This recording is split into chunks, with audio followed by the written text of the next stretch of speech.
Okay, so thank you, Satish, for giving me this opportunity to speak. I wanted to also thank the executive members of the ISACA Bangalore chapter for inviting me. And as you rightly said, this is the new normal. So while we are not together, but we are virtually all today here. I also wanted to thank all the participants. I know time is of essence for all of us, right? And investing this time to learn about a new technology called SOAR, because SOAR has been a new technology that is being adopted over the last few years, and it has become extremely popular. Uh, so let me also give you a brief background about myself. I've been in Singapore for the last 12 years now. I've come in with over 2 decades of experience, cumulative with domestic as well as international markets experience. So over the last 12 years has been primarily, managing the business across in Asia Pacific, and I've worked in companies, some of the very credible organizations. Currently working with Palo Alto Networks, but previously I worked with IBM. I have worked with France Telecom. I worked with Hewlett Packard, and I started off career in back in early days, almost 2 decades back, in a company called HCL. So, and there has been so much amount of learning. So before I start, I actually also wanted to tell you that while I come with this two decades of experience, but I'm still learning. And for everyone who is listening, at 250 people listening, I must tell you that our learnings at whatever stage of career that you are in, it continues. You may be a beginner who is possibly listening today, or you are in a stage where you are a very senior professional. But the day we think that our learning is over, cybersecurity domain will not allow you to be successful, because adversaries are also, becoming smarter by the day, right? And so my topic for today is SOAR New Heights, or we call soaring new heights, right? And SOAR actually stands for Security Orchestration, Automation, and Response. And as you might all be knowing, that automation and orchestration has become a buzzword, not only in cybersecurity, but also in other domains, right? In IT, in any of the domains, you take automations have really becoming a very critical part of bringing in efficiency and productivity in our business. So that is my topic for today. So as I was deliberating as to how do I start this presentation, and I was making this presentation uh, over the time, whatever time I had, little time that I had, in spite of the work schedule that we all have, right? So I was thinking as to looking at to start off as to sharing with you the challenges that we see in the industry, right? And why SOAR, and why SOAR is so relevant today, right? And this is a reflection of a true reflection of a chart, or a report that the Enterprise Strategy Group has done in late 2019, which is uh, around November, December 2019. So it's pretty relevant today, right? Uh, and Anup, they Anup, have, Anup, can you hear me? are Can you you hear me? moving the slides? Are you moving the slides? We cannot see any slides are not moving. Maybe, Our screen share is paused. Let me just see. Yes, uh, I did. uh, yeah, maybe you have to unpause or How do I unpause? no. Okay. Yeah, Can you see yeah, me? yeah, yeah. Now it's fine.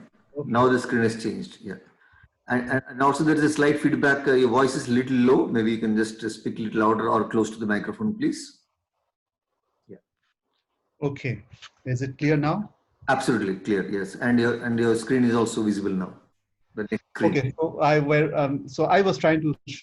I was sharing this screen. I've not moved first. This is my first Yeah. screen actually, and the screen is all about a reflection of a Yes. report from the Yes. Enterprise Strategy Group, and what we are hearing from our customers. And this is a true reflection of any SOC operations that we have visited. In fact, I have over the last 5 years visited almost 100 SOCs, maybe more than that, across in some of the developed countries and underdeveloped countries. And we are hearing, what we are hearing is quite uniform.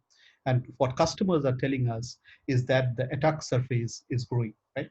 And the reason why the attack surface is growing is primarily because, as we all know, that customers are embracing digital transformation, right? They are embracing their applications and their data to be hosted in cloud. They are moving their data across in a multi-cloud hybrid environment. And that's pretty complex because you have a choice, right? You have a choice of different clouds together, whether it's public or private, and that too with a multi-hybrid cloud environment.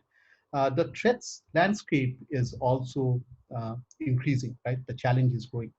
The other aspect of it that we are seeing is that there is a huge amount of IoT devices getting connected, right, in the digital space. And therefore, there is an exponential growth where we see that the IoT devices, and there is a chances of vulnerability across in IoT devices as well. And now, as Satish rightly pointed out, that with our new normal is working from home, and therefore work from home is what people are practicing today, right? And therefore, mobility is also becoming a very big challenge, right? How do you secure yourself in a mobile environment? That is another aspect. And therefore, in essence, what I'm trying to say is that there is a huge amount of digital transformation going on, and therefore the attack surface has exponentially grown. The second thing that we are seeing in the market and what our customers are telling us is that when you are detecting, when you are doing detection and response, there is a huge amount of manual process, right? Just imagine a situation that if you have, there is an alert within your infrastructure. When I mean alert, it could be an event, right? Let's say there's a malware within your infrastructure. So if somebody is detecting it, from there onwards, from the detection to resolution, there's a huge amount of time that is being spent because of disparate number of tools that you have, right? And I have some data and study that I'll share with you. There are absolutely huge amount of disparate tools that you need in order to manage your infrastructure, a complex infrastructure, right? And the other aspect of it is we all know there is a cybersecurity skill shortage as well, right? Satish, tell me if I am not audible. Anytime, please do let me know if I'm not audible, right?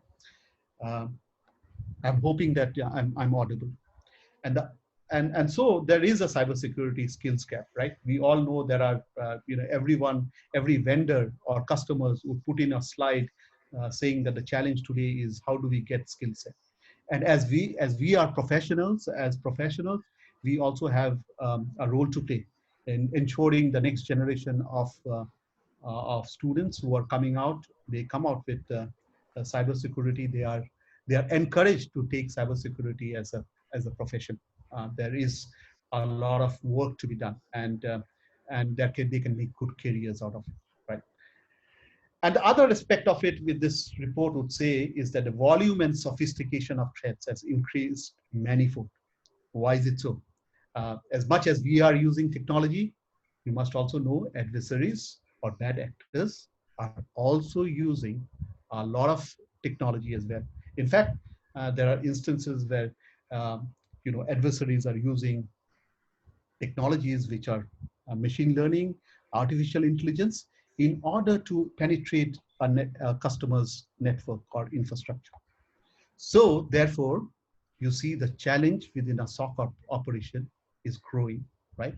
I wanted to set this, and does SOAR become such a relevant and important topic and a discussion point, a platform that companies are on and organizations are adopting and embracing, right?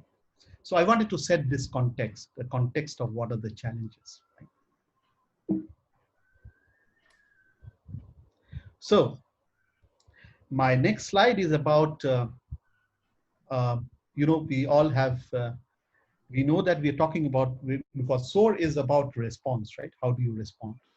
So we call it, and I've had the headline of this chart, it says decade of response.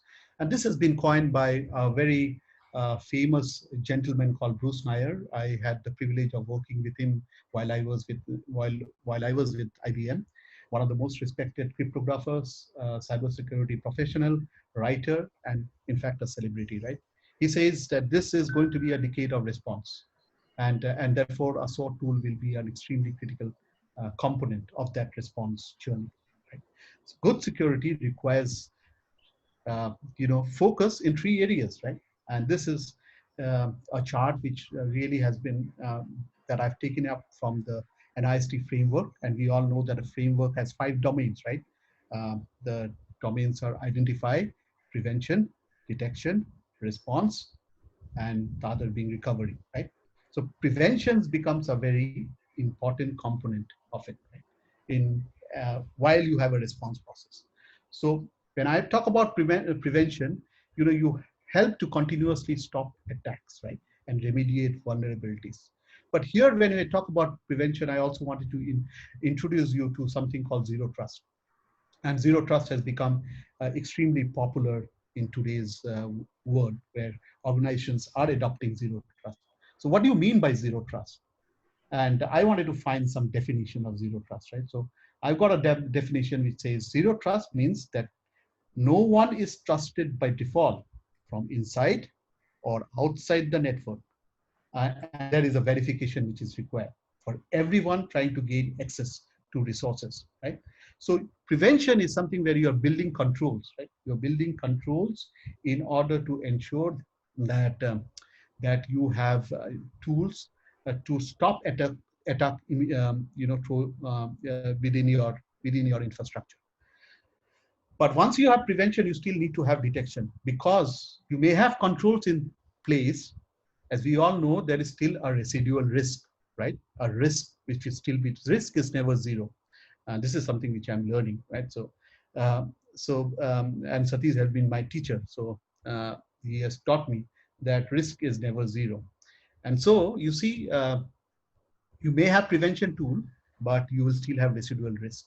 And therefore, you will need to have a combination of detection and response capability, right? In a SOC operation, these are mandatory. I mean, you have all sort of detection capabilities. And this shake-off between detection and response really encompasses a full gamut of what we call incident response, right? So what you do with detection is basically you are identifying the most important threats with advanced analytics and forensics. There are technologies, and in my subsequent slides, I'm going to talk about technologies like SIM, or even some of the technologies, newer technologies coming in, like analytics tools coming, like extended detection and response tools coming in. And those are new tools which are going to come in. And therefore, it is so imperative for all of us to continuously evolve ourselves, learn, right? And then this handoff between detection and response put together, right? Responding to incidents is, and the challenge is how do we respond in a very integrated and organized fashion, right? So I wanted to give you a bit of a basic information of why response is so critical in this entire framework that NIST has suggested on prevention, detection, and response, right? And this is, as Bruce Nair rightly said, this is the decade of response. So as I moved into my next slide, I have taken this slide, and this is an incident response life cycle, and this is pretty common. And most of you who are in the cybersecurity field will know that this slide is from the NIST special publication 800/61 document, right? Which talks about really the 4 components of incident response lifecycle, right? And what does this mean? The incident response process has several phases. The initial phase involves establishing and training an incident response team and acquiring the necessary tools and resources, right?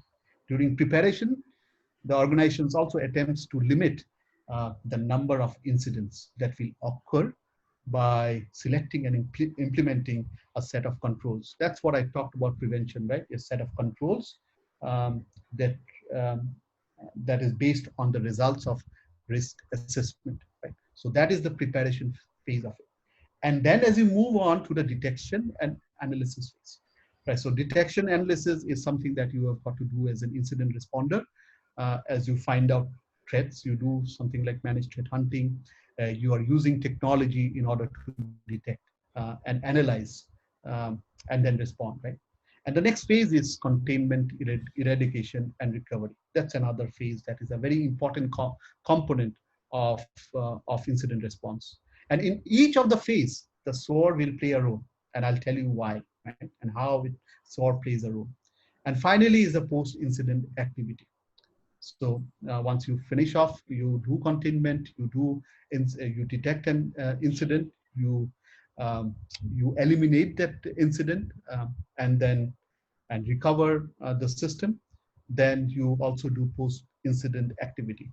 So while I'll talk about and emphasize on learning, right? Today I've learned from one of our colleagues, and I was doing some kind of, while I was trying to build this presentation, I was thinking, okay, where does incident closure come after this? Preparation, detection, containment, eradication, recovery, and post-incident activity.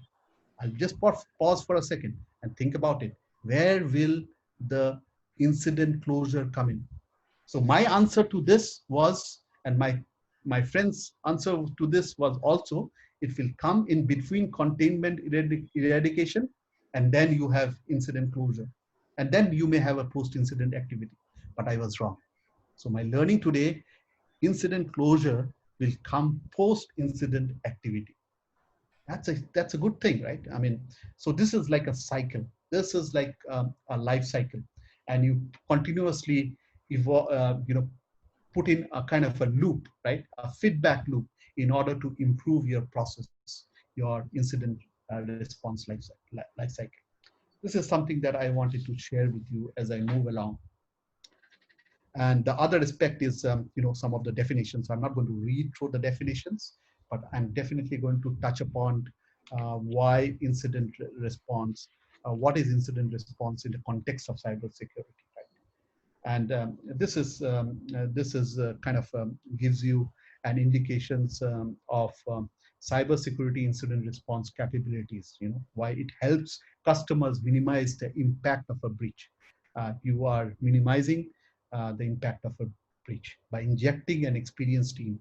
So you also need to have incident response is a combination of people, process, and technology all together, right? So you're bringing in the right set of people to bring in order to minimize that risk. The second aspect of it is that an effective incident response engagement needs informed decisions. So you need a tribal knowledge that you could build it within a repository, right? And SOAR platform would help you. So you bring in all that knowledge, tribal knowledge, together into a platform, and SOAR security orchestration, automation, and response will help you to do so. And then you are able to drive a guided response from it. So that is another aspect that I wanted to that I wanted you all to think about it, right? In terms of what incident response is. My next slide is, I was also trying to find out that why does security team struggle? And these are some of the highlights, right?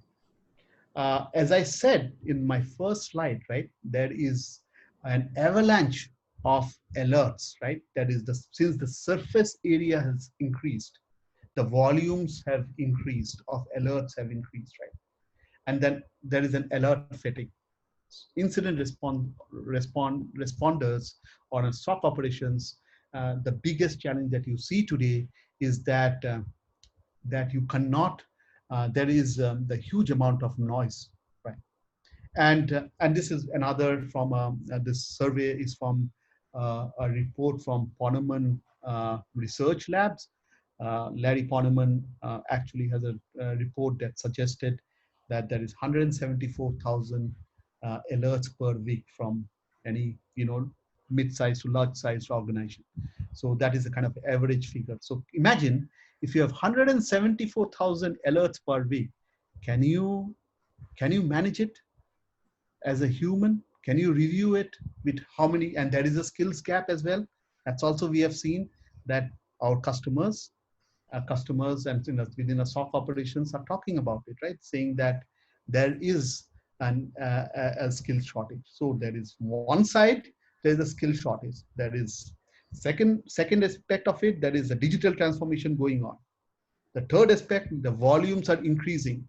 The threat land, the surface area of threat landscape is increasing day by day, and therefore the alerts are also increasing. And don't think, and I think it's going to increase furthermore, because we will find out ways to adopt technologies, right? Newer means of technologies, connected cars. Everything is a computer today. Um, your refrigerator is a computer. Your air conditioner is a computer. Uh, your mobile phone, which either you're using an Android or an iPhone, is also a computer, and therefore the landscape is going to increase, and therefore the alerts are also going to be more. It is not going to reduce. So how can automation then be a solution to it? Can you have some form of automation that you can help? And so technologies does become very relevant to that extent. The other aspect of is the survey of Poneman study says that there is a disparate and manual process across siloed tools. And my subsequent slides and use cases would really elaborate and amplify why this is such an important component. You are going to have tools, right? You are building zero trust, so therefore you are having micro segmentation. You are using multi-factor authentication. You are using technologies like list privilege access. You are using EDR points. You are using endpoint protection devices. You are using a SIM detection tool. You are using mobility. You are having cloud. So and you are operating in a multi-cloud environment. And so you still have got to manage. And therefore, there is a lack of time for security analysts. So this has become a big challenge, and SOAR and we will deliberate over the next hour as to how SOAR can help you in order to ensure that you can look at bringing in all this together into a one kind of platform. The other very important, you know, um, context is in terms of from the survey report from Poneman study has come in that it takes days to investigate threats. And the reason being there is so much amount of disparate tool that you have got to search. Just imagine if you have got so many tools that you have got to utilize. You've got to specialize in each of the tools. Every vendor has different tools. Every vendor has different kind of user interface, and they have different technologies. And so if you have got to learn so many tools together, it becomes very difficult for an investigation officer or a security analyst to really investigate a threat, and therefore uh, the adversaries are taking advantage of it. There is a limited context, right? And everyone is operating in siloed environment. And so how do we bring that siloed environment into a collaborative environment in order to then drive context, meaningful context, and and ensure that you can bring down that life cycle of an incident process. Now, as I said, the life cycle of an incident encompasses preparation, detection, analysis. Think about those slide of the NIST 800/61 of special publication. Detection, analysis, containment, eradication, recovery, and then post-incident assessment, right? So that is another aspect of it. So I'm still building the context, and I'm trying to build the context of why SOAR is so relevant today, right? And so once I can establish why, then how is something that we will do it, right? And my few slides are going to how we do it is something that I'm going to share. So now I want to just come to the definition of what is SOAR, right? And SOAR is orchestration, as I said, orchestration, automation, and response. Now, when we say orchestration, remember, we are talking about playbooks, runbooks, or workflows. Now, what does runbooks, playbooks, workflows be? Or these are different names, different nomenclature that people have given. But it is a task, a set of tasks that is logically organized in a planned fashion. It's a set of tasks, right? An incident comes in, and then you have a set of tasks that you have got to do in terms of your incident investigation process. Now that, if you can build a playbook, or you may name it to be run books or workflow, doesn't matter. It is almost the same, right? And then the ability to control, right? Activating security product stack from a central location. That is about how you bring together within that playbook, how do you then bring together the stakeholders, which are people, because incident responders, you need people, right? You need people to investigate. So people becomes a very important component. The second is technology.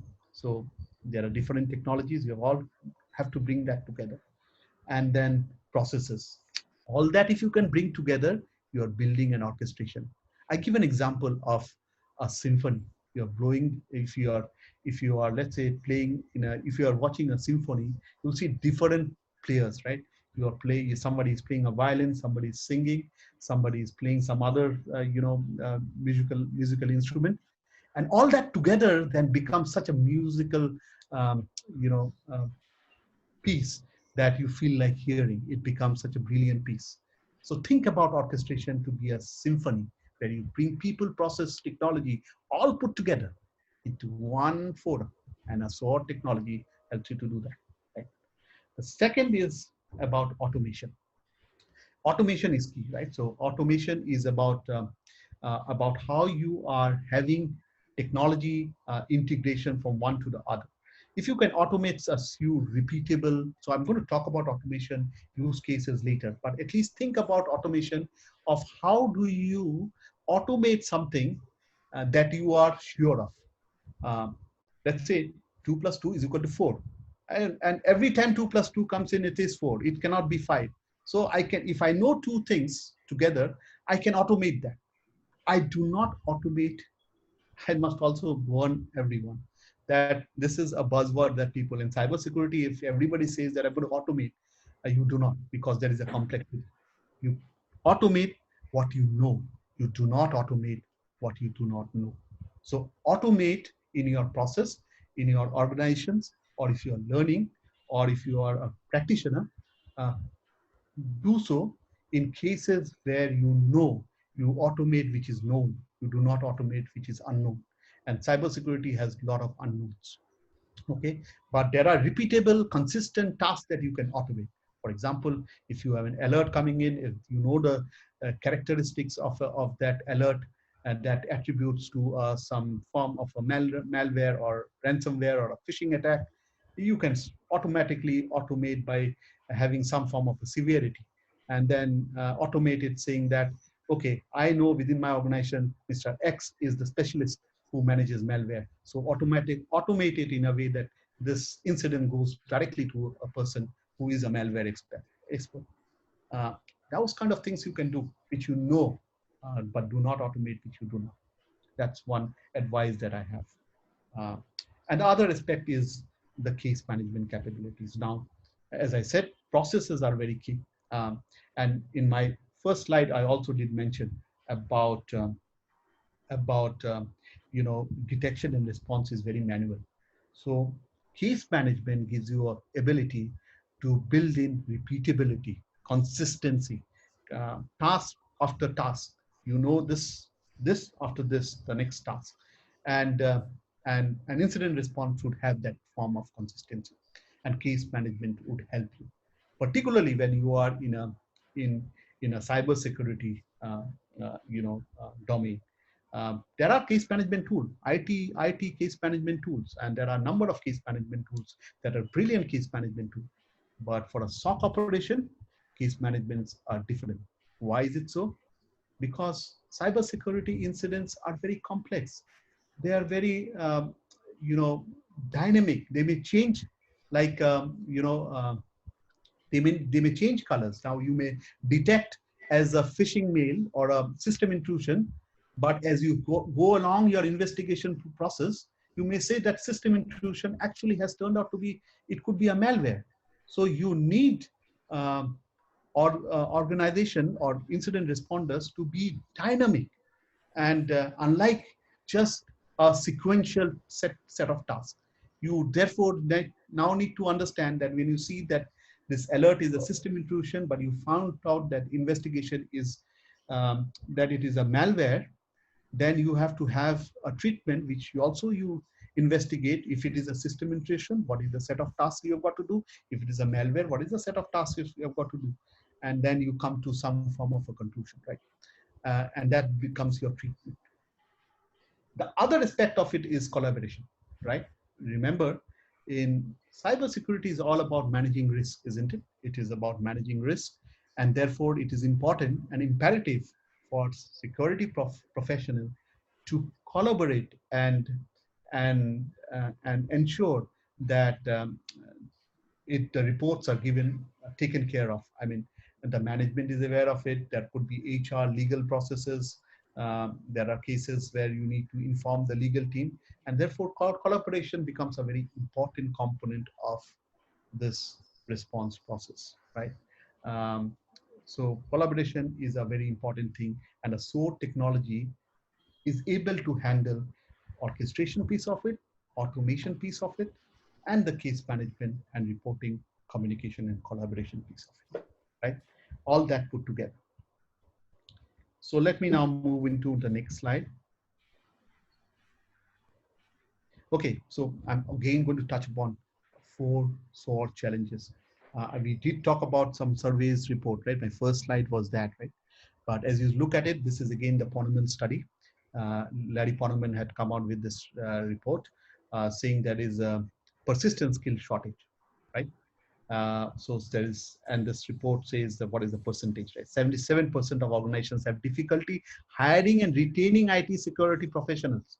Mind you, if you are, imagine if you do not have a platform like a SOAR, you know, the knowledge, the tribal knowledge that you have, the incident responders, because he's in demand, he's been getting some other, if that responder gets another offer, he will go. And then what happens? It goes along with his knowledge. And so that's another challenge, right? And that staff skill turnover is big challenge. And one is that you do not get skill set, and the second is that there is a turnover as well. So most, you go and ask any of the SOC, team managers or management team within the SOC, they will say that skills is definitely a shortage. And now that I'm giving this, this presentation to group of people who are based in India or otherwise some of other countries as well, particularly India being my home country, I would suggest as a community, we have got to ensure that there is a tremendous amount of opportunity for us to ensure that the next generation, the colleges, the engineering colleges, the colleges are equipped to, and the course curriculum are equipped to handle cybersecurity as a curriculum, right? Then we will have people, we will have more jobs coming in, right? And we will have more companies like Wipro, companies like HCL flourishing. Yeah, there are more other companies will come within India, and that will be the biggest, satisfaction for all of us. Then the other thing, the second component of it, and I'm again touching upon this, that there is a constant growing volume and severity of attacks, right? And volume, as I said, the ESG, the Enterprise Strategy Group's report, and you look at the Ponemon report, is consistently saying the same thing, right? Saying that 65% of organizations say severity is increasing because adversaries are using technology and sophisticated tools in order to attack an enterprise, right? The third component of it, and I wanted to add another aspect of it, that there is a complex and growing regulatory landscape, right? Every country has its own, what do you call, regulatory requirements to fulfill. And GDPR is one of them. The European Union itself and everybody, this GDPR has become such an important component, right? Your data, how your data is secured, right? And not only GDPR, you look at India, the government of India is coming up with the PDPA guidelines. The PDPA is going to get passed by the Parliament. I'm not updated on how it is moving, but I'm sure there will be a PDPA bill that will get tabled by the Parliament and will get passed, and there we will have a data privacy legislation in India, and there are penalties for it. organizations are penalized, managements are penalized, and that penalty could also be imprisonment. And so there is a big risk. And so this trend is growing. The regulatory landscape, not only in countries across in our part of the world, but across globally. You go to US, I'm now hearing about the Californian Act. The Californian Act, the act is actually similar to that of GDPR. In fact, it's more draconian, I'm told.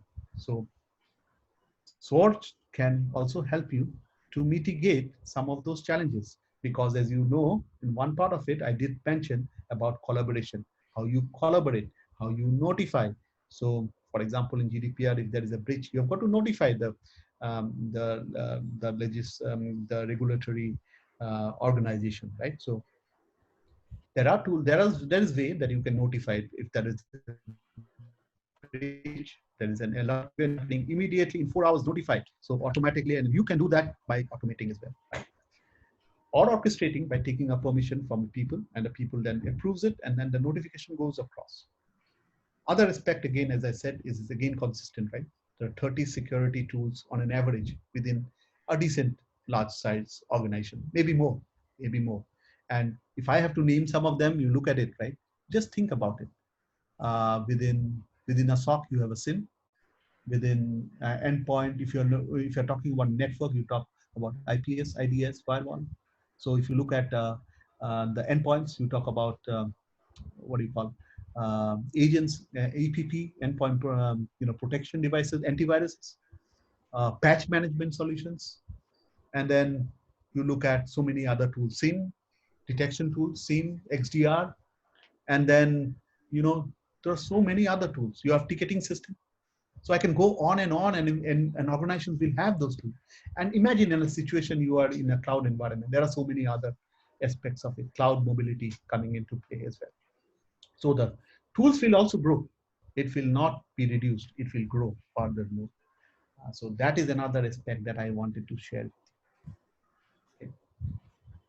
Now I'll move into one of the slides. This is actually a snapshot that I picked up from a life of a incident responder or a security analyst. So this gives you a glimpse of his desk. His desk is continuous, and this is something like WestJet. So WestJet is a Canadian, um, uh, one of the largest airlines carrier in Canada. So think about it. He is using so many kind of tools, right? He's using vulnerability tools. He's using the SIM tool. He's using tools like I see somewhere the ServiceNow. So yeah, so the ticketing system. So there are so many tools. Can you imagine so many disparate tools? He has to master all the tools. He has to understand all the tools and disparate alert sources. And everywhere there are certain, and then you have got to correlate it. And then imagine there is a lack of defined processes as well. And some of them are very repetitive and manual actions. And some of these tasks can be automated. A lot of the tasks can be automated. And it does make a lot of sense in order to automate it, because you really then are able to then bring in productivity and efficiency within the processes itself, right?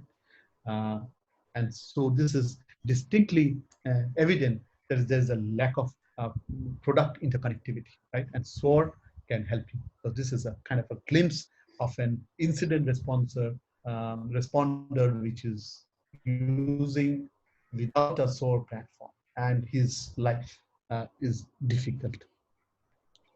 So I'll again come back to what Gartner has talked about, and this is important. We all know how important is Gartner, how credible is Gartner, and what are we seeing within the SOAR. So it is important to understand that there is always an evolution, right? And SOAR is evolving. I started off SOAR actually when I was the first to have been um, uh, working in this part of the world by virtue of my working during IBM days in 2015, and that I started looking at SOAR as a technology, and I knew this is going to be an extremely important component of a SOC operation. And it evolved just as a case management capability. And then And this is what I'm trying to you know suggest here, is that it was only an incident response case management capability, but it has evolved to become an orchestration and automation tool as well. So we have organizations are building technologies in order to drive automation and orchestration. And now we also see threat intel platforms getting merged into a SOAR platform.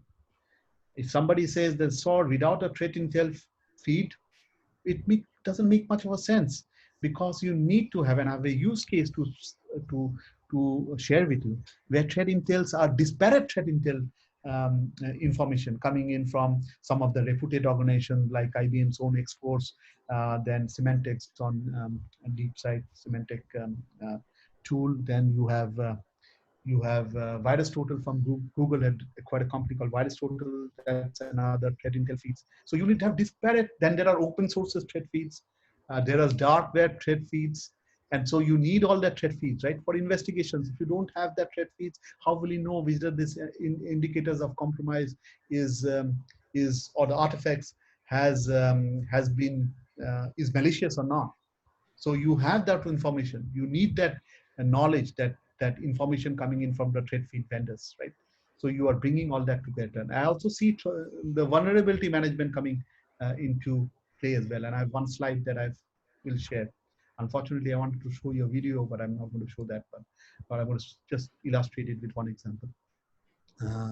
Because it talks about a vendor, so I'm not going to share that. But the vulnerability management is another aspect that is coming together. There are companies who are solely vulnerability management companies who are now building SOAR capabilities as well, right? And these are some of the use cases, right? You use SOAR platform for optimization. You're using SOAR platform threat monitoring and response, right? You are using a SOAR platform for threat investigation and hunting, right? Why? Because if you can automate some of the repeatable tasks and imagine the life of an incident responder, you can then ask him to do some valuable tasks, right? They will elevate themselves to do threat hunting jobs than doing mundane tasks of looking at disparate tools and trying to figure out where to hunt, right? And so you are doing much more constructive investigation process. And in that process, this platform helps you to reduce the cycle of incident response, right? And the fourth component is the threat intel management component, right? So this evolution started from 2015 to 2019, and I see that there will be a lot more innovation coming in within the SOAR platform, and organizations will start deploying it. So wherever I've gone, in fact, I've gone to I have been very privileged. I've been very lucky, I would say. Privileged and lucky to have traveled in countries like advanced countries like Japan or US, and been in SOC operations which are very, very sophisticated, but or also in some of the developing countries. And our country is itself, India, is also very, very advanced, right? So and some of the big banks within India and outside. I have gone to SOC operations and I've seen the management would say the same thing, and either they are deploying at the moment or they are in the process of thinking of deploying. So while they are deploying, they are getting benefits. It also, don't expect that you will get benefit from day one. I mean, if vendors are going to say, one moment you put in a SOAR, it will automatically all your alerts will go away and you will automate everything and things will be so easy. No, it will not. You have to build your use cases, and I will discuss one after the other to give you some context as to why you have got to take your time in order to build use cases, build that knowledge repository. And the more you build that knowledge repository, the more the SOAR platform will become intuitive, and it will also become intelligent to deliver. And therefore we call intelligent orchestration. Couple of slides later, I'm going to talk about intelligent orchestration, or maybe in the next slide, I'm not very sure. So yeah. So what does Gartner again says that, let us reiterate what the Gartner says. So it is inevitable that the orchestration and automation market will grow. That is inevitable, right? The challenge from an increasingly hostile threat market landscape, combined with lack of people, expertise, and budgets, are driving organizations towards SOAR technologies. And this is something that is what a credible organization like Gartner is seeing across globally today. And as you bring this together on the right hand side of the slide, it talks about automation. When we talk about SOAR, we talk about orchestration automation, we talk about case management capability, we talk about collaboration, we talk about threat intel platform together. All that put together into a platform then becomes a guided response for incident responder. So my next slide is about intelligent orchestration with automation. Now, I wanted to use this because I always hear everybody when they say SOAR and orchestration and automation, they'll use it together. Automation and orchestration, by the way, is not same. They may be synonyms, but they are not same from a concept perspective, right? And automation is basically a subset of what do we call uh, is a subset of orchestration, right? So automation, generally speaking, means completing a single task or function without human intervention, which is, if you execute it wisely, automation makes traditionally time intensive. It allows you to bring your manual process into a very systematic and seamless and reliable functionality, right? And it is repeatability, it has consistency.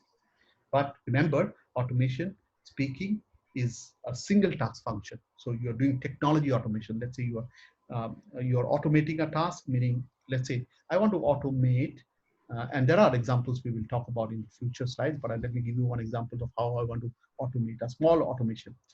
I have a characteristics that I believe that this is um, let's say a DDoS attack, and my SIM detects it to be a DDoS attack. So I can automate it by automatically triggering and handing over that DDoS playbook to my SOAR platform, which will open up a DDoS playbook. And it will go to my, and it will automatically identify the severity of that attack. And then it can also bring in the threat intel information automatically, and then correlate with the threats, the characteristics that you see, the IOCs that you see within that what do you call uh, incident. So you can automate those tasks, and that will reduce a lot of your time cycle, right? But orchestration is a little bit different. As I said, I earlier talked about orchestration, right? It is like a symphony. Think about it. You're bringing people, process, and technology all together. Now, the below part of the slide that you see, those are some of those, it is kind of a representation of an orchestration where you bring people, technology, process together, creating inclusive, exclusive gateways in order to drive a process workflow, and that gives you what you call efficiency in order to remediate your incident. Right? This is kind of a very simple workflow, which is represented here, but it has the component of what you call technology function, where here they are doing an LDAP verification, and then you are also doing maybe people to do some form of an approval, and then execute it, right? Execute a set of tasks uh, parallelly, right? So that is what is important. So your automation and orchestration is not the same, but in most cases, you generally orchestrate. It is better to do orchestration, and therefore this terminology of intelligent orchestration coming into play, right? So my next slide is something around SIM and SOAR, right? And often when I go and visit customers, customer says that I have a SIM, and SIM vendor says I have a SOAR, and a lot of vendors would claim that I have SOAR, but they are not SIM, right? So what is the functionality of a SIM? So this is where I have kind of highlighted, where you are collecting logs, aggregating log, normalizing that, and then you're building a correlation. I have in my next slide, I will go further deep into explaining what is SIM. And then your ability to discover and detect threats. So you are identifying security breaches, and then you are handing it over to a SOAR platform. You're doing a handshake. You're handing over your SIM. You are identifying an alert. Alert. You are not yet. The alert is still not an event. So you are processing it. If you find that characteristic that classifies as an event, incident, or event, then you hand it over to a SOAR platform. You bring in that platform, you then drive a playbook. Now we said playbook, runbook, workbook, whatever you call, but you bring that playbook into play, and then you have a set of tasks that you do with repeatability, with consistency, over and over again. If this is a DDoS attack, how am I going to treat that DDoS attack? Same way I'm going to treat that, right? And with the characteristic. So I have built that consistency. And the SOAR tool will help you to do that. You bring in the threat intel perspective. You're bringing the orchestration perspective. You're also bringing the automation perspective, and you are helping yourself in order to mitigate the risk. And you are doing it in these 4 categories. Now think about the first. Again, I'm going back to the incident life cycle slide. Just imagine that slide. Remember, preparation, detection, and then what do you call containment, dedication, and then post incident analysis, and then you close an incident, right? So that's what you're doing. Same from detection to what you call or response, right? So this is one slide that I wanted to go, but I want to further amplify the SIM and SOAR with some kind of a view. So let's do it. Let's look at it. And this is basically, and this is something that I picked up from IBM. You know, they have a good slide, so I picked it up from them. This is publicly available. So what I've said is the ability to bring in log sources from all tools, right? Now, as you know, there are disparate tools. You are bringing that logs together, and then you are using an analytics. So on the left-hand side, you see are so many tools like security devices, servers and mainframes, networks and virtual activity, data activity, application activity, configuration information, you know, vulnerabilities and threats, users and identities, both threat intel, and you also bring threat intel feeds together, right? Extensive data sources you bring in. When you say network, you can even go to an extent of doing layer 7 logs that you find, and you can have the application details, you can have the user ID details, and then you can correlate it. So there are tools like UBA, user behavior analytics, and so on and so forth, that you're able to correlate it, and then you hand it over the activity baselines, and then you ensure that there is an anomaly detection, right? And you embed it with some form of an intelligence here. Maybe bring in cognitive, and then you hand over to what you call the SOAR platform. SIM prioritize security insights from log, flows, vulnerability, users, config, data, etc. And then you are handing over this to a SOAR platform. So what do you do in the SOAR platform? The first task that you do, you create an incident, you do an initial triage, right? You have to do some form of risk mitigation or risk assessment, right? You have to do some form of business notification. So you are doing that incident creation. And then you start gathering context and tasks. That's how important it is to understand, being in the context of compliance, being in the context of additional evidence. Let's say you need evidence from a sandbox tool, you need evidence from endpoints.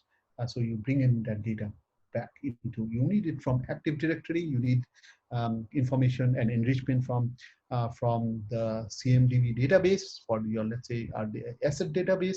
You bring it, and you can have automation. If the task suggests that you automate it, you can bring that into the workflow. And finally, you do remediate and close. You communicate, you remediate tasks to teams, right? You confirm and you close an incident, right? But at the same time, please remember, you also have to report back. You can create a feedback loop. Now, imagine a SOAR platform can make your SIM a very intelligent tool. Let's say I know an IP address which is malicious, and this was not detected. Um, so I can always have the SIM tool to uh, create, let's say, in a tool like let's say in this case, an IBM tool, you have reference sets. You can build reference sets and then ensure that you block that IP address if that needs, right? So block an URL or block an IP address if that is an engagement that you need to do. So you are making a SIM tool a very intelligent tool as well. You are optimizing your SIM tool very well. You are building rules within the SIM tool, and you can do it if you have this knowledge and repository that you are building in a SOAR platform. So SOAR and SIM goes hand to hand. Don't remember, a lot of vendors would say if you have a SIM, you don't need a SOAR. Or if somebody says I have a SOAR, I don't need a SIM. You need both. These are both complementary. And how you use it, how you deploy it within your organizations is critical. Uh, and therefore I mentioned here, it is a process, the loop, the continuous feedback is a loop in order for detection and improvement. I'll just pause for a second and just have some water. I hope I'm audible. Yes, yes, And absolutely. Anup, it's going very well. You can just take a pause and, of course, please be comfortable. okay, perfect. Lot of. I can see a lot of questions also in the Q&A window, and I'm definitely will take it up at the end. And yeah, and there are 290 participants live, so that it still shows that that's a very interesting topic. Thank you very much. So I will now move into some of the use cases, right? And there is a breadth of use cases. I mean, the proof of the pudding is in the eating. If you don't have a use case, what's the point in talking about a technology that brings in, right? So let's deep dive into some of the use cases. And some of them are mentioned here. I'm not going to pick up everything because we also know that we are conscious about time, right? But I wanted to pick up some. You can use SOAR platforms or security operations. You can use some of them like phishing response for threat hunting, vulnerability management, OT, cloud security, orchestration. In fact, SOAR platform is being interestingly used not in cybersecurity alone. I've seen there are use cases that are people are onboarding, let's say, an HR process. So that are repeatable. There is a consistency. There is a repeatability. For an HR process, you need to have, and once you're done with an interview, you are selected. So you've got to provide all the credentials or certificates, so on and so forth, and you can have set of tasks. You can do that. You can be as innovative as it. So and believe me, SOAR can be so useful, so powerful. We are using, and I have seen one of the banks, large bank in UK, who is bringing in the physical and cyber together into one. And physical meaning that you've got to enter a bank, there are a set of tasks that you've got to do. Your identification badge that says okay, tick mark, and the next task and the next task. So you can have set of tasks which are consistent, and you can build a SOAR platform that helps you in doing and ensuring that physical security is also can be taken care of. So there are different use cases they're using. I heard one of them actually in India. One of my partners would say that they've done it somewhere in Asian Paints. In a manufacturing process, they have put in a use case with SOAR platform. I'm so amazed and thrilled that there are so much amount of opportunity that you think about when you put in a SOAR process, right? Now, as I move on, I'm going to talk about the phishing case, right? And phishing is important but let us look at what is phishing. What do you mean by phishing? Now, I believe I go a bit, I think first of all about the basics. I start thinking about what is phishing. Okay, phishing is a very fraudulent attempt to obtain sensitive information, right?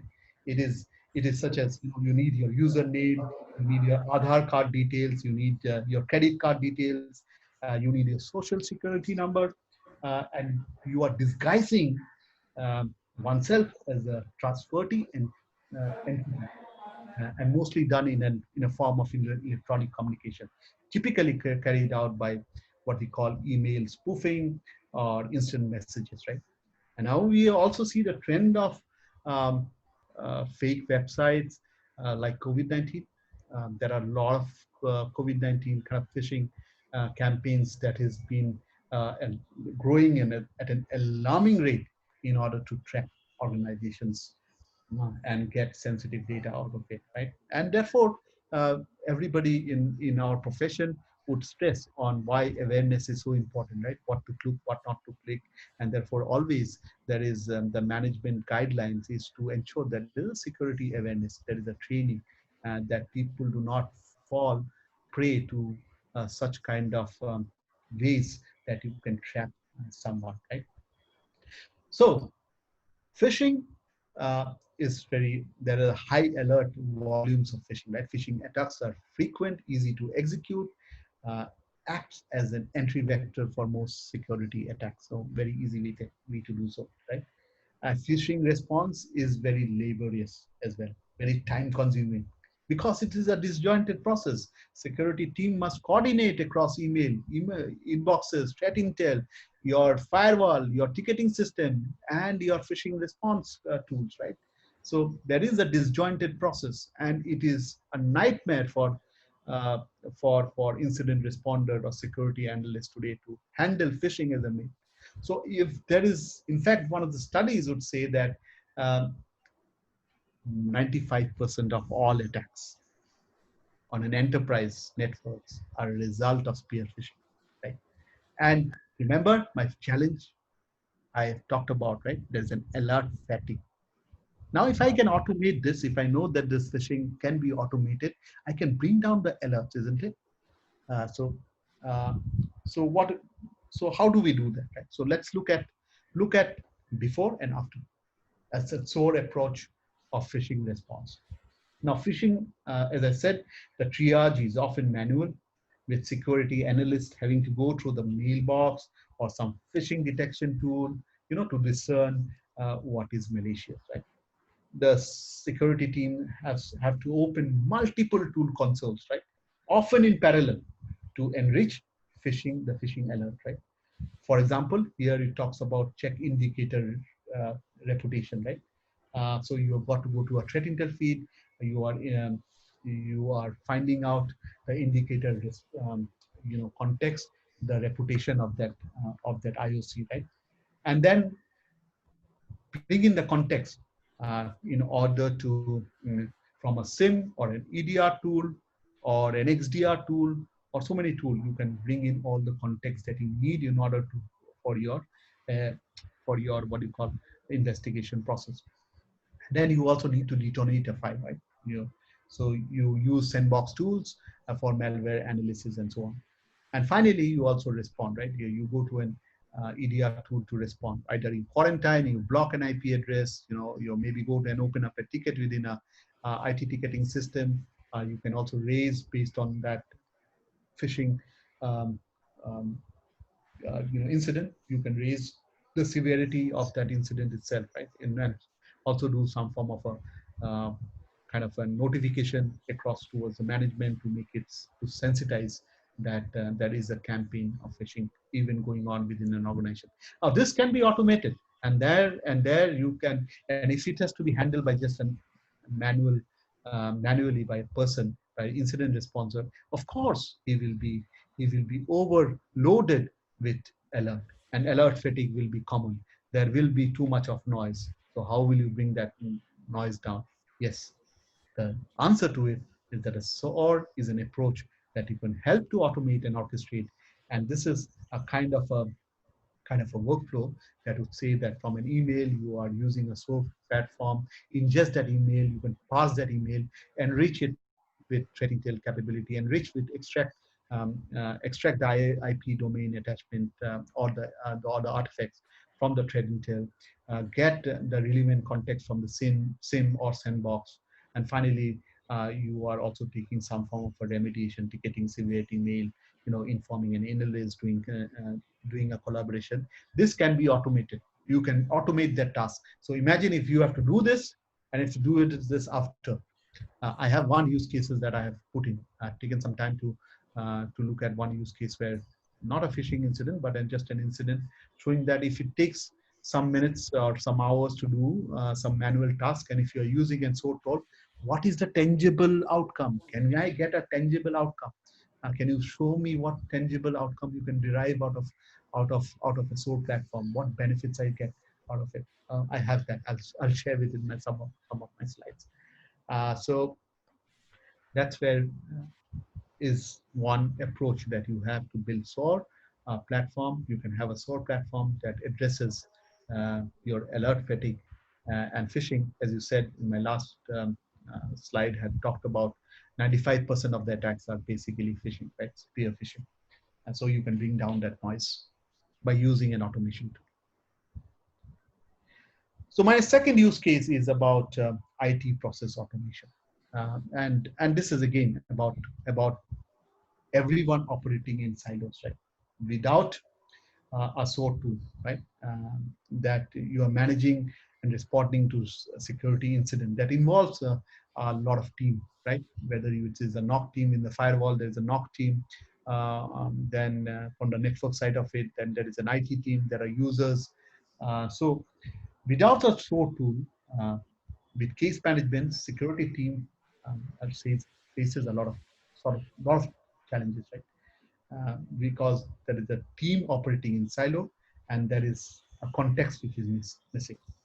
And the other aspect is how are you bringing? There's a lack of metrics, right? Security team lacks the time, the flexibility, the centralized data to visualize and relevant metrics and track performance, right?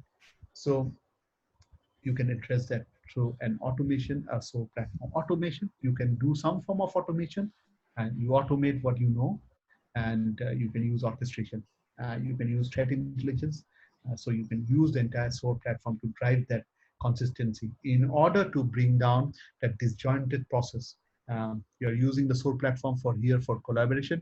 You're using it for deriving context by integrating with several tools, and you also have the SOAR platform providing severe, the relevant data and metrics that helps you to report back to your management. So this is how the platform works, right? Before, so much disjointed tools, and after, alert sources, SIM, vulnerability management, email, cloud alerts, you can ingest it, and then you can then enrich and respond to a point product. You are making that uh, complex processes into a simplified, easy way to handle that reduces a lot of time. Technology does help you as an enabler. Right? So this is the second use case that I wanted to talk about. My third use case is about a threat intel management, right? What do you do with a threat intel management? And this is important again. This is important in the context of on the context that there is a high volume of indicators, right? Hundreds of fields reporting millions of indicators on a daily basis. So many fields. Some of them are very reputed companies like Recorded Future, Anomaly, IBM X-Force, so many, and Unithread. And in fact, I remember in India we had a case study where that our customer, one of the customers says that I need. India has that Swift advisory note, right? So that's a threat intel that comes in from the Swift, from the finance, I guess. So whatever be the case, but the Swift advisory notes provides you with detailed threat intel information. So how can you then extract that threat intel information, apply it into a playbook or a run book or a workbook, whatever be the case, and then ensure that you see that you do not have uh, that IOC that can be harmful within your system. So you can cross-check that, and you can bring that through tool like a SOAR. So what you do is, this is again a disjointed process, but you see there are different threat intel feeds, right? In the below chart of it, you can see, right, there are federal feeds, there are ISAC feeds, there are dark web feeds, there are premium feeds, there are open source feeds, all put together, aggregate that intel feeds together. You can do manual adjustment in terms of integration, and this is what you do a very complex way when you have without a SOAR platform. You are again using correlation to validate using SIM. You're doing scoring. Then you need to prioritize as well, right? So many millions of daily indicators, a nightmare for security analysts. Go and ask anyone who would say that, right? And this can be easily automated by providing threat intel driven playbooks, right?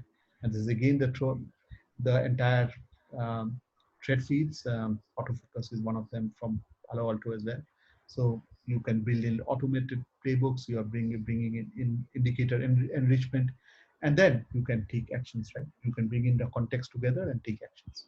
Now, generally, when we say integration, you have SOAR platforms are built on open APIs, right? REST APIs. So it's easy to integrate. If you have a REST API on the other side, mostly other tools would have, and so you have some form of a language, whether you use Python to build that integration. And mostly SOAR platform builds their own use cases. It becomes easy to then apply that use case of integration together. This is my third case. So Satish, I'll just take a second and I want to know how am I in terms of my time?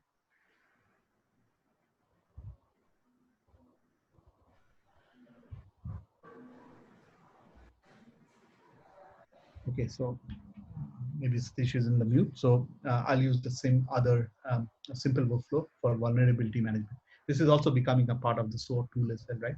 So, and this is an example that I use. I had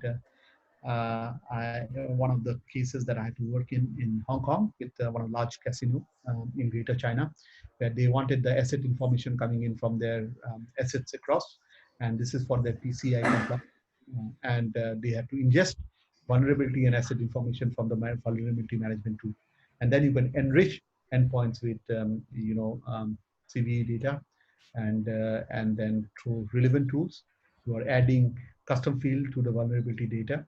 And then you are also adding context, right? Your context in terms of the consequence, remediation tied to the vulnerability. So, and then you can also calculate the severity in terms of the risk that it poses to an organization. You remediate, hand over control to analysts for manual remediation, or sometimes even automated if required. And then you can close that playbook or workbook or what you call runbook. Close that instead. Very simple automated flow of vulnerability management. Now imagine thousands of that asset information to be collected by security analyst or analysts to do some form of some form of compliance. It is extremely tedious, mundane work.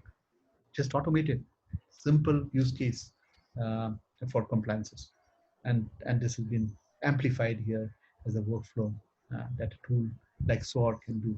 Right?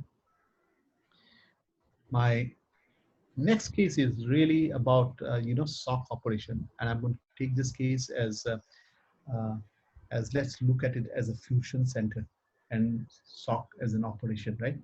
So when we look at a SOC operation or operations, we look at firstly SIM, right? You are one of the inputs is through escalation through technologies, SIM technologies like QRadar, ArcSight, Splunk, Logarithm. There's so many now coming in that are available in the market. So what are they doing? I know we had done this definition. What does the SIM do? It aggregates on logs, firewall logs, application logs, HTTP logs, and brings it all together, correlates it, and then if there is something that is suspicious, it will hand it over to SOAR platform. Okay, and then what you can do, you can bring in automatically. You can bring in an enrichment component to it. You are enriching it with threat intel data. You are enriching it with various other technologies and tools. In this case, it is vulnerability management tools, and those are some of the tools which are available in the market. So you bring in this as an enrichment within the SOAR platform, and then you are able to take some form of an action, right? You can also do kind of, let's say, quarantine endpoint, or maybe block and uh, block an IP address in the firewall. So you can do that, right? You can using endpoint, or you may do some more investigation through a malware. Technologies like FireEye, Palo Alto has tools, and there are so many other companies that have so brilliant tools around malware investigation, whether you're doing static or dynamic analysis, right, or reverse analysis, and you need forensics experts doing it. So you can do that. by automatically containment and in fact enrichment as well, right? And finally, if that means if you have to also take a remediation, you can take that. And the remediation, if it means that if you have to hand it over to a ticketing system, because you generally don't block an IP address, you let the NOC team or IT team decide to do that, but you will inform as a SOC operation team that you need this IP address to be blocked. And hence, if there is an approval process to be given, a ticket needs to be opened, you can open that ticket and use an IT help desk in order to ensure that um, a remediation is taken care of. You can also do enrichment with identity management, bring in AD, Active Directory data, you can bring in CMDB data. And so this is kind of a fusion center that helps you to automate a lot of tasks. It also to do bring in the process together. It helps you to orchestrate it very well. So this is kind of a case, advanced case that people use in the terms of within a SOC operation, and it is so handy for. And SOAR becomes a central piece of this system, right? So I've covered mostly all my use cases. I'm going to go to my final few charts. But before that, I'm just going to trying to, okay, so this is one more slide which I have step by step. I did mention that how do you find a tangible benefit? And this is reflective of a large pharmaceutical company in the United States, where you have steps, right? You escalate an incident via SIEM, EDR, or a firewall. Generally, without a SOAR, it will take 5 to 10 minutes of time, right? You can automate it, and in 10 seconds, your escalation process is done. You get that alert to your system, and you escalate the suspicious endpoint activity incident from SIEM. You are doing a handshake, you are handing it over. Second component, what is the next task? Then let's say the next task. The next task is identify as affected assets. Now, the assets means you have got to go to a CMDB database, right? To ensure that you have to have your full lookup of your on your laptop. Now you can automate it, and this could be a 5-10 minutes of job, while you have got to find out very uh, boring, if I say mundane task that you've got to do, but extremely critical, right? That you can automate it and it happens in seconds. So you can enrich that alert with the CMDB database requirement, even to an extent of your Active Directory user lookup, right? In order to then trigger that action and bring that enrichment. So you now know that this, let's say, laptop has been infected, the user serial number of that laptop is so and so, you know who's the asset owner of this laptop, what is within that laptop, so you know all the details. So incident responder has, while doing an investigation, needs all evidences and all data put together into the platform. So you're getting that from the CMDB database as well as your Active Directory, right? And in seconds doing through an automation. Now, the next step, you are going to check that IOC against threat intel feeds. You can do that. You don't have to go to a site like a virus portal to find out what are the artifacts and then go and check whether that artifact is malicious or benign, or where incident includes hash that is tied to known locky variant. You know, that can be easily done through integration through a threat intel feed. It will also take 5 minutes, 10 minutes of time. And I've taken very aggressive timings here, okay? And also, so that you bring that enrichment as well. So then you can do correlation, historical incidents. So you can also know, right, that you are looking at the endpoint, you are also looking at the network, right? And instead of doing it, if you are trying to enrich it, you are finding out, look, there are 2 other incidents in the last month that have the same hash and outbound traffic, which means there is a campaign, a larger campaign or advanced persistent threat which is going on. So historically, this is just not one way of getting in. You are finding that there are different campaigns, right? And that gives you a lot more insights. It gives you a lot more visibility, right? And finally, you can also do manual enrichment, pull activity from endpoints, external network, VPN logs, use your EDR tool to pull process history and from laptop, and then use your web proxy to find a command control server, right? So that's what you can do through this and you can do it in seconds, actually 30 seconds. And this are tasks that would take you simply overwhelm you with tasks, and therefore no wonder they have lack of time. Lack of time is something that I did mention in my opening few slides, and incident response has been bring it down. And then the final task, right? You are doing incident tracking through a SOAR platform, track tasks, actions completed, approvals, collaborating. You know, you have a collaboration tool that can have concept like war room, right? You are building war rooms in order to ensure that you can collaborate together. And finally, you know, you can close that incident. You know, you can escalate it to SIM, and this is the use case. And finally, you know, you're the reporting component of it. Now, imagine 85 minutes of a task. In fact, it could be more, right? 85 minutes. You must be very expert to be doing it in 85 minutes. You can do to a SOAR platform in how much? In seconds, in 1 minute, right? In 1 minute. So that is indeed a value which is tangible. And now if you have to then um, calculate it in terms of that investments that you put in, you will start getting the returns very quickly when you put in SOAR platform in place. So SOAR has become such an important tool for us. It is a lifeline for incident responders today, or security analysts today, whether you are L1 or L2, L3, or maybe threat hunters as well. Yeah. The SOAR platform is indeed a lifeline for professionals. And there is a shortage of SOAR skill set as well. You know, the first thing that often you as a vendor, when you go and talk to a customer, you say that I don't have the skill set. So think about it. There are you know, within this audience there are people who are just starting off the career.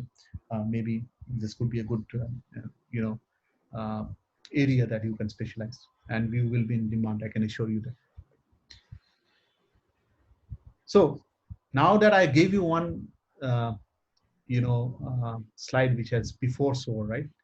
And this is something that with the SOAR, this is in the middle that you see is a workflow. And this is a workflow for a what you call generate impossible travel incident work plan. And so that work plan, basically, it's like I have logged in from Bangalore today, and within seconds I've logged in from an East European country. And that is impossible, isn't it? I can't travel. I've logged in with my credentials from here and then getting credentials from let's say an East European country. How is it possible? So you can trigger a playbook that is an impossible travel incident, and then you actually consolidate this, right? You standardize and provide enforceable processes. You automate a lot of high quantity actions, and you can also you can do cross product coordination with it, right? So this is after SOAR that I want to share. The next is something that I will tell you is so what are you automating? So this is a question because you don't automate everything. This was my first thing that I mentioned, right? You automate what you know. You do not automate what you do. So analyst time and commitment will shift towards investigation and mitigation rather than triage and repetitive process execution. Now, if there is a well-known attack, you know, 2 + 2 = 4, automate it. Let not the analyst handle that. Let and technology or a platform handle it. Ensure that you are automating it. But then what are you doing? By doing so, you're elevating your SOC analyst work to uh, tier 2 or maybe tier 3 or maybe even threat hunting that they are doing. They are doing far more productive work than doing some of the repetitive task and execution, right? So automation time allocation reduces, and analyst time allocation, there is an upskilling. And that way you can also retain the people. They are doing work which they are not frustrated. They are not having an alert fatigue. They are ensuring that they are learning every day. Learning is important, right? So you can learn, you can coordinate your activity. So this slide is basically a reflection to how you reduce the cost of SOC service delivery with automation, right? Okay, so I'm going to go into my next segment of the presentation, which is two more, and then, I mean, three more slides, but I'm going to take some time before I do that, right? So this is where I wanted to share. I'm going to go a little bit more deeper in the sense that how do you look at a SOC operation, right? And how does the future of a SOC look at? So we generally encourage organizations to think about security imperatives in a more organized fashion. I talked about organized fashion in my first slide itself, right? What is SOAR? And and this is structured around logical domains, right? And centered around this core piece of analytics, the detection, and the SOAR platform. So this is centered around the analytics and the detection platform. And then and you can see there are a lot of other tools as well, right? And you bring in the cognitive element as well, right? You are bringing in the cognitive element. So the core is enabled by the cognitive intelligence, right? That continuously understands, it reasons, and it becomes far more intelligent as we move along, right? Through machine learning. So this is typically, an example where, is where you can bring in the example of an immune system metaphor, where it really comes into play, where you can start to imagine that this is like a human body. A SOC, the future of a SOC is that so many technologies around, and think about a human body, right? You have different organs, right, within your system. If you're a diabetic patient, you ensure, if you continue to keep it like that, your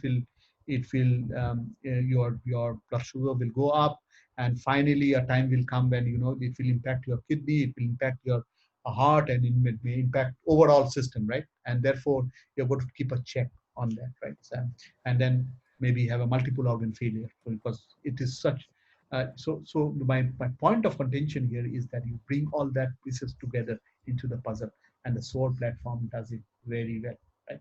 As think it about an immune system, think about your body, and similarly think about operation. Uh, how do you bring these pieces of puzzle uh, together into one platform, right? So, so this is my slide. In fact, I take, you know, I've taken a lot of time to build this. Actually, this is my work that I do, but this is more of what I do, which is manage detection and response. But generally, I use it in a sense that what is a SOC services framework, and where automation piece is so important. The SOAR piece is important. Now, the SOC services framework encompasses the baseline, which is the foundation, the bedrock of this framework is based on zero trust, process orchestration, automation, and threat management. Now you see these three pieces: orchestration, automation, threat management, are the central piece. The SOAR is the central piece of a services framework, or a SOC operation, what we call SecOps, right? So SecOps, process orchestration, the SOAR platform, threat management piece, zero trust are the foundation, bedrock of it. So let's look at on the enabling functions. Now, in order to have a delivery, you need to have resources, right? So incident response, you need skill set, you need SOC analysts, you need incident responders, you need forensic specialists, you need resources, you need infrastructure that you require in order to build that enabling function. So the first pillar of that services framework is resources, remember. So it is about the skills that you bring in. The second pillar that you bring in is the program management capability. Now, when I say program management, you are talking about project execution to project start to project end. So you are having a program delivery, a delivery management capability that you bring in, that service delivery management capability that you bring in. And the third piece of it is onboarding and a tech rollout, right? You're onboarding a technology, you're rolling out the technology, ensuring that it is implemented properly, it is maintained properly, it is giving you the right results. So two pieces. One of the pillars is resources, the second piece is program management, and the third piece is the technology. As you know, there are 30 tools, as I said, on an average. So some of them are like SIM, NTA, network traffic analytics, endpoint protection, endpoint detection response. So it becomes the centerpiece of it. User behavior and analytics, XDR, extended detection response, threat intel platform, threat hunting platform. So these are the technology stacks that stack that you require within a SOC operation. So you combine resources, program, the three pillars. The three pillars of resource, program, and technology together provides you three functionalities, three bucket of functionalities. One, security monitoring. The first bucket, which is security monitoring, right? This three combination of enabling functions, right? Resource, program, technology provides you what? A, monitoring and detection. B, incident response as a bucket of services. And the third capability is threat management. Now, if you furthermore dig, unfold it or unwrap it, the services component, when you say monitoring, we are talking about quality assurance. We are talking about system health. We are talking about real-time monitoring. We are talking about proactive protection and detection. Now, these tools does it, right? You do EPP, NTA, SIM. These tools are actually doing quality assurance. They are doing SIM system health and real-time monitoring. They are doing proactive protection and detection, right? And it also does alert analysis and initial triage.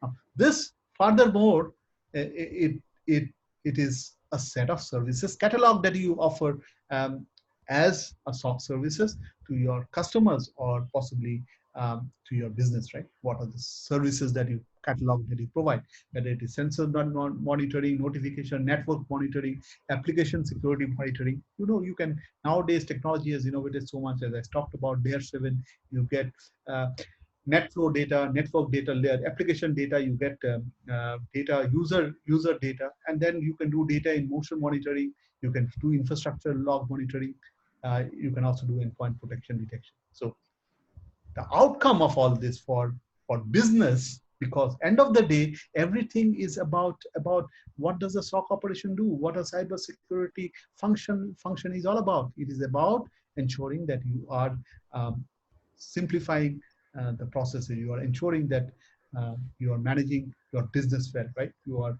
providing with the security in order for business to thrive and grow, right? So you are on, what we say is that if you map this together, you're basically, the outcome is you're enforcing zero trust by deploying a robust security analytics platform across managed and unmanaged device. You can also do managed, unmanaged device, because nowadays, you also have IoT devices and so on and so forth, right? You can also get those kind of logs. So that is one aspect of it. The second aspect of this bucket is about incident response, and there where critically our SOAR platform plays a very critical role, right, in terms of helping the services of incident investigation, incident enrichment, containment, eradication, recovery. We talked about number of use cases, right? You also do malware and exploit root cause analysis. You can do it through a workflow, and then you translate that into a set of services catalog. Those are incident scope, severity determination, digital forensics, bring in incident network endpoint analysis, through live responses. You can open up playbook services. Playbooks could be system intrusion, malware, DDoS attacks, so on and so forth, right? You can do malware static dynamic analysis, right? So what exactly you are doing? What is the outcome that you are providing to your business or your customer? You are providing a process orchestration and automation. And again, the centerpiece of it is the SOAR platform. And the third component of it is threat management. Now that threat intel is also a part of the threat management capability. Now with skill set, combining with threat platform, you can provide threat intelligence, both tactical as well as strategic intelligence, right? And we say tactical, you could talk about threat hunting services, threat analysis. You can talk about set of services catalog, which are threat, identification, compliances, threat profile, threat analysis, right? So that combines. So what are you providing to a business, right? For business, you're providing an outcome, right? That outcome is threat intel management, right? So these are the three outcomes. Now, you see how beautifully it then ties up with the foundation that you have created through a SOAR platform, including having all the technology stack together, bringing in the people, the pillars together, bringing in the program management capability together. You're tying out this business outcome to your zero trust. You're tying it out with your process orchestration. You're tying it out with automation. You're tying it up with threat management. So I've encapsulated this across through one single slide in terms of how you enable a response capability within a SOC operation. Now with that, I am almost on my end of my slide, and we'll then take over questions fully. Couple of more to conclude, right? We'll do a recap. The recap is that, what does a SOAR does, it responds to incidents with speed and scale. Hundreds of integrations that you can bring, thousands of automable actions that you can bring in. You can make visual editors. Now, visual impact has a better way of retention, right? So, I'm a kind of visual guy as well. So you respond to incidents with speed and scale through orchestration and automation, and the SOAR does that, right? The second aspect of it, it does real-time collaboration, right? Improve investigation quality by working together. You create virtual war room, you create investigation canvas, you also apply machine learning capability here, right? So your SOAR platform also helps you in terms of driving collaboration capability. The third piece of it is the case management capability. So ingest all sort of data, search capability, query security alerts, right? You can do those and provide dashboard reports, SLA metric tracking, right? And a fourth component is threat intel management. Aggregate, tune, and act on threat intelligence, threat feed in aggregation, custom indicator scoring, intel sharing and response, right? So this is what I wanted to summarize as I go along to conclude my presentation. I have a couple of more slides. Although the other aspect is, when you say SOAR platform, think of it. It provides you flexibility and scale. It's by the way, it's very easy, quick to and simple to deploy. Automate streamline processes. But as we say simple to deploy, you also need to build use cases. So you don't get, in first day, if somebody says that you start getting benefits, you may be wrong, right? So you are also collaborating. So in essence, it improves analysts' productivity. It provides enhanced flexibility and scale. It provides dashboard reporting and auditing, right? It's called provide reduced as shared. And also, I didn't touch upon, but this is mean time to detect and mean time to response, right? Deliver better mean time. These are metrics. These are where a CISO or the management would ask, what is my mean time to detect? What is my mean time to respond? I want to bring down my mean time to detect within 4 hours. Or maybe we detect in maybe an hour or 30 minutes. And I want my mean time to resolution in maybe in 4 hours and 6 hours. So there are standards that you build up, right? And you can deliver better MTTD and MTTR through a SOAR platform. I don't see any other tool who does it as better as a SOAR platform, right? So this is my concluding slide, but I will end my presentation by telling you a story of a human mind.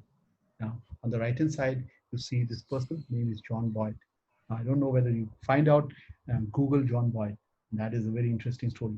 But before I go to that story, let me tell you that this is something which is very popular. Boyd's OODA loop: observe, orient, decide, and act. So if you can observe, if you have a better visibility, you can orient that actions, you can decide, the SOAR platform does, right? And you can act. So in summary, you are driving this OODA loop across as a SOAR platform. Now, going back to the story. During the Korean War in 1950, the Koreans were using a Soviet-built MiG-15, right? In 1950s, the MiG-15s, while the Americans were actually using the F-86 Sabr, right? And as you know, during those days, in 1950s, the Soviet Union at that point of time actually helped in terms of providing the aircrafts which MiG-15s. So they were far more superior than that of the North American F-86 Sabr jets, right? The Sabr jets are basically transonic jet fighter aircrafts, right? And produced by the American aviation, right? But yet, at the end of the war, the UN Air Force had won the battle over uh, over the MiG-15s, primarily due to superior tactics, techniques, and procedures, and a better trained pilots that applied this concept of OODA loop. And this basically is what is Boyd's theory. And John Boyd, as you see, in 1962, Boyd was actually posted in Florida Air Force base, and then he had the opportunity to had access to the details, and he had conducted researches extensively into solving the puzzle. And Boyd discovered that air-to-air combat capability, um, the human mind played a much more better role than the technology that the Koreans were using. And human that this OODA loop actually helped them to trip over the technology and superiority of the mid-15s. So this is a perfect example of how a human mind actually, and this is called something called Boyd's EM theory. Please Google, find it out. You'll find it very, very interesting. It's used in technology, modern warfare by fighter pilots, and but the moral of the story is that human mind has a very important role.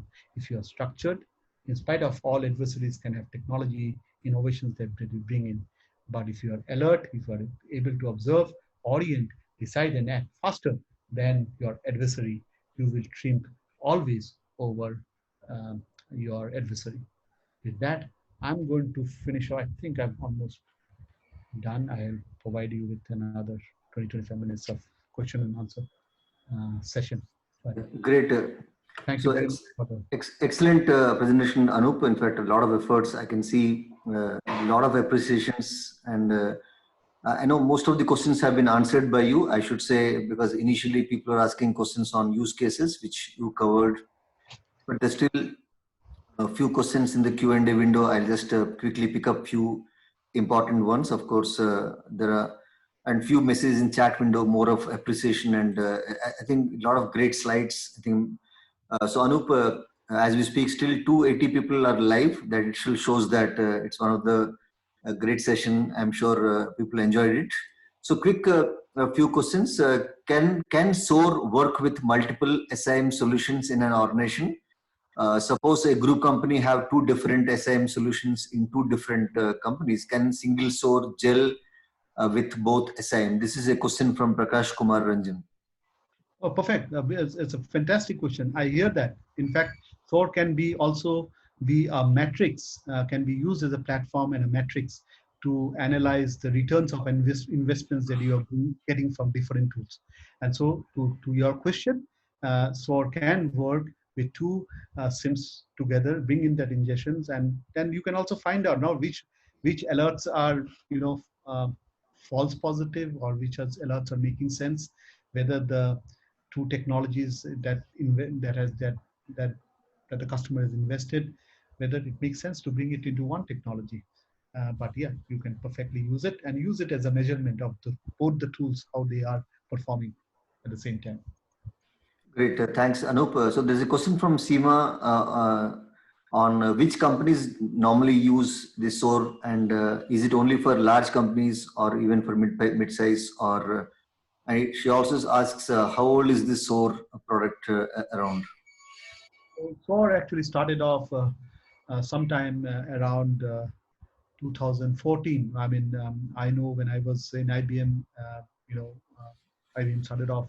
IBM was not that company, but there was some company who actually a company called Resilient started off with privacy notification, and then with risk management capabilities. So similarly, there were boutique companies across worldwide that started building on SOAR capabilities. In fact, ticketing, companies, IT ticket management companies also started building SOAR management capability because they started seeing the benefits of it. So some of them have built on this capability, and there has been a lot of acquisition within this field as well. So yes. So one is you see this threat intel companies are also started building SOAR case management capabilities, building on collaboration capabilities together, because what is the point in having threat intel as a platform and then again you having a SOAR as a platform, and then how many platforms do you have? So the real benefit of SOAR is to bring all that together into one, right? So that is the innovation. But to come to your question, what was the question? If I can. No, but is it only for the large enterprise, or is it okay for the? For everyone. I mean, threats are equally for every organization, right? Threats can happen within small, medium enterprises. It doesn't have to be for large organizations alone. It is for medium enterprises as well. And threats would be the same, and it cuts across all verticals. A malware is a malware. There is no malware that is specific to an industry set of vertical. So DDoS attack, it is an attack. If an adversary decides that there is loopholes within your controls, they will find out ways to, in order to ensure that they can penetrate. And therefore, whether you're small or medium or large, doesn't matter. You still need to have the basic infrastructure in place. And SOAR does play a very critical role in order to address and simplify your response processes. Did I answer it? Yeah, great. Sashidhar is asking, are there any open source SOAR platforms? Yes, there are plenty of open source platforms. I don't remember the names, but there are plenty of open source platforms which are also available in the market. Yes. Great. And there are a few more questions, of course, and a lot of comments on the chat window. You can just keep looking in chat window. I can't in the chat window. Can I stop? Anyway, so chat is just a lot of appreciations to you, Anup. Great presentation, and so thanks to you, and a lot of appreciation messages. And so there's a question by asking, with all Mr. Madhavrao is asking, with all the technology at command, proactiveness and collaboration, are we in a position to claim that we are ahead of the fraudsters in cyber crimes? No, this is a battle that has not been won, and it will not be won because adversaries are becoming smarter by the day. And let me tell you, this will continue. As I see that complexity, I'll go back to the first slide that I talked about. We are adopting technology. We are moving into, we are bringing in innovation. We are moving across in our journey towards embracing technologies like digital transformation. We are using more and more, in situations where we are using technology. And therefore, it is imperative that we will have to be um, upskilling ourselves, and technologies will win. We will never win the battle so soon, right? So we will continue to stay, ahead, maybe there, and you will see that adversaries also are making their own progression. In fact, there are times they are much more smarter to penetrate. So that's my answer. Yeah, great. So, in fact, Praveen is asking, any use cases you can discuss about vulnerability scan data for SOAR?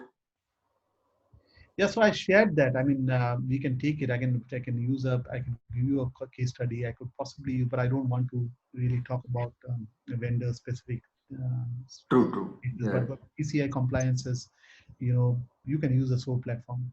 So I had, as I said in one of my case, right, you had asset information that had to be collected from various sources, from a casino in Hong Kong, and you could collect that. You have the CVE data inside it. You can enrich it and then set up a playbook that allows you to then provide you a set of actions, and then helps you in terms of reporting back for compliances purposes. In fact, with that, I think we covered most of the questions. If anyone still would like to talk to Anup, you let me know. I can unmute you. You can still ask any questions. But otherwise, I think most of things we covered in the Q&A window. I'm just looking. Okay, there's a question. How do you differentiate MDR solution provided by OEM like Cisco and Palo Alto and standalone SOAR solutions by Manthan? This question is from Manthan. I love it. I love the question. You talked about Palo Alto, right? And I'm on a Saturday. I'm not here to talk about Palo Alto, and Cisco. Both are good, equally good products. That is my honest view. So I'm not going into the intricacies of the product features and stuff like that. But let me tell you that MDR, managed detection response, encompasses SOAR as one of the components. MDR provides you with ability to have managed threat hunting services. It provides you with the ability to monitor detection capabilities, network traffic analytics. As I said, the technology stack could be plenty, right? And then you have EDR capability, you have XDR capability, and all you bring that all together. And SOAR platform orchestrates it in order to drive that MDR services. And with the objective to bring down the mean time to detect and mean time to respond. But technologies like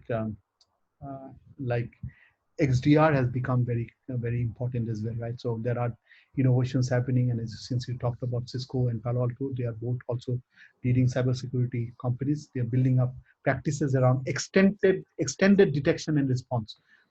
Please if you have your time. As I said in my first, uh, you know, um, opening discussion itself, learning is very important for all of us if we are very serious and want to make a mark in this industry. And if you have to do so, extended detection and response, I have enough slides to talk about it, is becoming a very critical component, and there is a new innovation happening. And so is companies like Cisco, Palo Alto, Trend Micro, and others investing their time, energy to build up those kind of platforms. Great.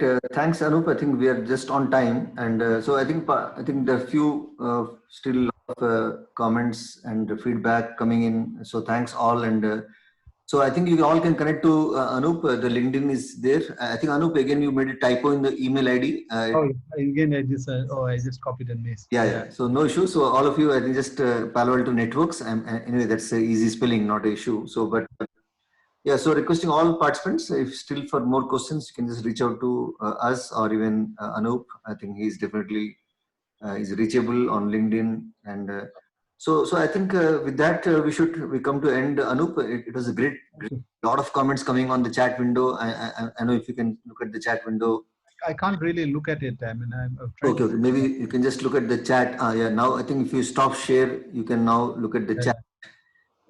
Press the chat button, and there's a lot of comments coming in. So thank you all. Thank you all, in fact, for attending this session. I'm sure it definitely you have got all of you. So thanks, Anup, once again. It was very detailed, excellent presentation, I should say, and wonderful. In fact, a lot of positive comments, and I think a lot of interesting use cases what we discussed. Excellent presentation, I should say, and very detailed. And I think you put a lot of efforts.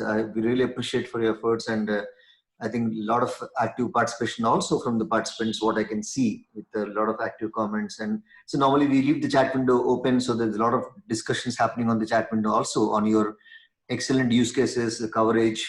And I think even the one slide what you covered, a lot of solutions, that was highly appreciated by many. I'm sure all of you, this is recorded and it will be available in YouTube channel for you can go back and replay this video for your later academic learning. So with that note, Anup, any closing comments? No, thank you very much. As I said, I shared my email address. Satish, you know my address. Anyone who wants to be in touch, I'm more than happy to support. As I said, this is a point of view that I've shared. There are certain aspects of it that people may agree, maybe disagree. That's how people are, human beings are, right? And there are ways to implement it. This is one way that you promote and deploy. So, but there are different ways of thinking. But I must thank the ISACA Bangalore chapter for providing me this opportunity to speak. And as I said, it has been a learning for me as well. In fact, today itself, while I was building this presentation, you don't get so much of time, right, with your work schedule. But as I build up my presentation, I have also learned. So quite absolutely, I completely agree, Anup. In fact, learning is of course constant. That is the only constant thing, and we all learn, and we all learn from each other. That's the whole purpose of this great community, ISACA Bangalore chapter. What we attempt to get great speakers like you and network, and of course, so that's the whole objective of this whole sessions. So thank you, Anup. Maybe I'll reach out to you once again. And so thank you all participants. Maybe if anyone would like to also present, I know there are a lot of great audience in this right now, and also requesting all to encourage your friends, colleagues to join our next intro session, where we talk about certifications for aspiring participants. That is next Saturday, same time, followed by our review classes, which are also very valuable for aspirants who would like to take certifications. So with that note, thank you all once again. Have a nice day, and thanks, Anup. I know it's very late for you, but I'm very happy that I think it's close to 10 o'clock now, maybe Singapore right now. Yes. So I'll just run and have my dinner. Absolutely. Sorry to keep you waiting. So thank you once again, and on behalf of the whole ISACA Executive Committee, and we really appreciate your time, and thank you very much.